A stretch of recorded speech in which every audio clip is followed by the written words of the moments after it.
मैं लोगों को हंसाता था मगर हंसी मुझसे कोसों दूर थी। मैं जॉनी लीवर, मेरा असली नाम जॉन राव है। मैं आंध्र प्रदेश से हूँ। मेरे माता पिता बहुत पहले मुंबई आ चुके थे। किंग सर्कल के स्लम्स में मैं रहता था। बारिश के दिनों में घर में पानी भर जाता था, घुटने तक पानी आ जाता था।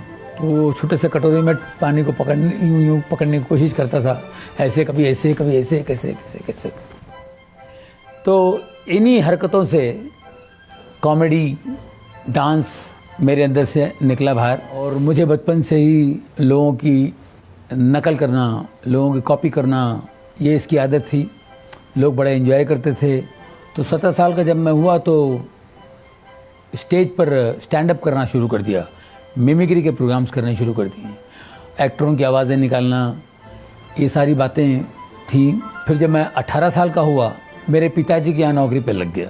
मेरे पिताजी हिंदुस्तान लीवर में काम करते थे। अब हिंदुस्तान लीवर में मैं काम करने लगा, 6 साल वहाँ नौकरी की।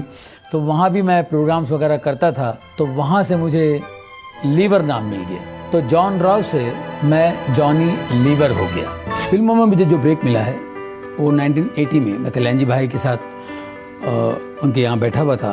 कोई चेन्नई से प्रोड्यूसर आए थे, तो बोले कोई छोटा सा कॉमेडियन चाहिए था, 2-4 दिन का काम है। तो कल्याण जी भाई ने कहा कि यहाँ बैठा हुआ इसको ले जाओ। मैं शोज़ के लिए ST बसों में सफ़र करता था। 3rd क्लास डिब्बे में मैं सफ़र करता था विदाउट रिजर्वेशन। अब उसके बाद जब आप फ्लाइट में उड़ने लगते हैं तो ज़मीन आसमान का फ़र्क हो जाता है। जो हम तकलीफ़ों से उठे थे, अब अचानक आपको अच्छी चीज़ें मिल जाती हैं तो आपको उसकी आदत पड़ जाती है। अब पिछली ज़िंदगी आप भूल जाते हैं। यहाँ से हम अमेरिका जब मुझे जाना होता था तो सब डायरेक्ट फ़्लाइट नहीं होती थी, वाया लंदन जाना पड़ता था। तो फोकट की दारू मिलती थी, एरोस्टेज आती थी, हमारी दारू लेके आ जाती थी। जब मैं शराब पीता था, मेरी बीवी बहुत मुझसे नाराज़ होती थी, गुस्सा होती थी, झगड़ा होता था। मैं बचपन से मेहनत करके अपने आप में मैं खड़ा हूँ, मेहनत करके कमा के अपने बलबूते पे खड़ा हूँ मैं। मेरे बेटे को ट्यूमर हो गया था गले पे। अब मैंने उसका बहुत इलाज किया, डॉक्टर के पास गया। डॉक्टर ने कहा इसका ऑपरेशन करना पड़ेगा। तो मैंने कहा कर दीजिए। बोले आप बेफिक्र रहो, 15 मिनट में इसको ठीक कर दूंगा मैं ऑपरेशन थिएटर में जाता हूँ तो मेरे बेटा टेबल पे लेटा हुआ है और इतना बड़ा कट था उसका। और मैंने कहा जी क्या बात है? तो बोले ऑपरेशन नहीं कर पाएंगे क्योंकि ट्यूमर जो है वो निकाल नहीं सकते, वो नसों में जकड़ा हुआ है, नसों के बीच में जकड़ा हुआ है। और वो एक भी नस बाय मिस्टेक कट जाए तो वो पैरालाइज हो जाएगा, उसको लकवा हो सकता है, एक साइड से पूरा बदन खराब हो जाएगा। बोले क्या करने थे? बोले बंद कर दो ऑपरेशन। तो फिर से स्टिच कर दिया उन्होंने, ऑपरेशन नहीं हुआ। अब वो जो ट्यूमर है इतना सा था, वो इतना बड़ा हो गया 2 साल में। हमने होम्योपैथी, आयुर्वेदिक बहुत सा इलाज किया, कुछ नहीं, वो ट्यूमर इतना बड़ा हो गया। अब वो ना उससे ठीक हो रहा है आयुर्वेदिक से या होम्योपैथिक से, और ऑपरेशन के लिए भी नहीं जा सकते। और एक कुंडली वाला ने तो कहा था कि 2002 तक ही आपका बच्चा है, इसके बाद आपका बच्चा नहीं है। एक बार हम लोग अमेरिका गए थे, अमेरिका वगैरह घूम फिर के निकले। अब एक संडे हम लोग चर्च में गए, जो पास्टर की नज़र पड़ी मेरे बेटे के ट्यूमर पे। तो मैंने कहा जी ये ट्यूमर है। उन्होंने कहा इसको ले जाओ, न्यूयॉर्क में एक हॉस्पिटल है स्लॉन कैटरिंग, उसमें ले जाओ, ये ठीक हो जाएगा, इसको खुदा ठीक करेगा, तुम खुदा के घर में हो, ऑपरेशन कराना पड़ेगा। और डॉक्टर ने कहा ऑपरेशन करे तो ये होगा, लकवा मारेगा, फलाना होगा, उसकी आंखों की रोशनी जाएगी, ये सब बातें थी। तो मैंने कहा देखो डॉक्टर ने बोला ठीक है, लेकिन गॉड पे विश्वास करना बहुत ज़रूरी है, और जीसस हमारा जिंदा है। मेरी वाइफ ने कहा अगर वो जिंदा है तो आपसे बात करेंगे, आप उनसे पहले पूछिए।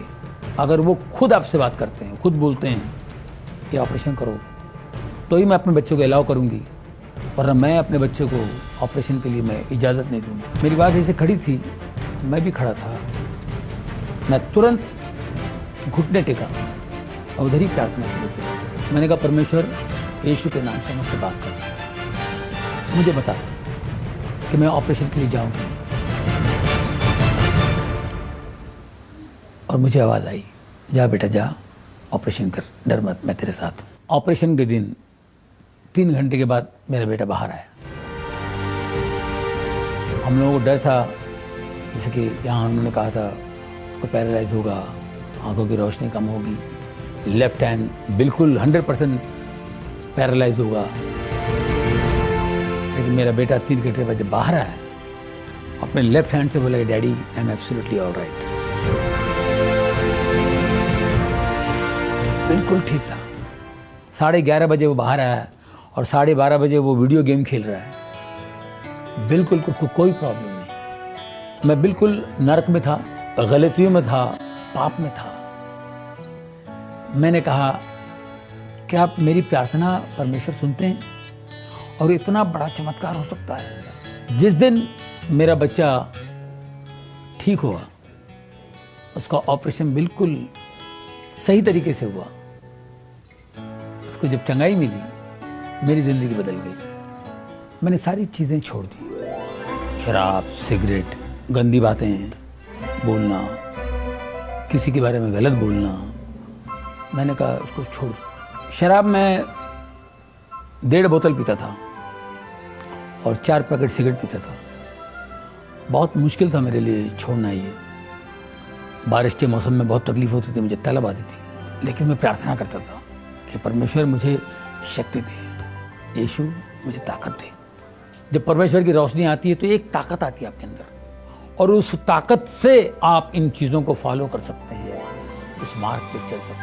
मेरी वाइफ सेवा करती है, मेरी बेटी चर्च में वर्शिप लीड करती हैं, वो अच्छा गाती हैं, और मेरा बेटा ड्रम्स प्ले करता है। हम चारों मिलकर सेवा कर रहे हैं और आज हमको इतनी शांति है और इतना सुकून है। बदलने की शक्ति है। अगर आप बदलने की शक्ति को पाना चाहते हैं तो स्क्रीन पर दिए हुए नंबर पर संपर्क कीजिए और मुफ्त किताब हासिल कीजिए।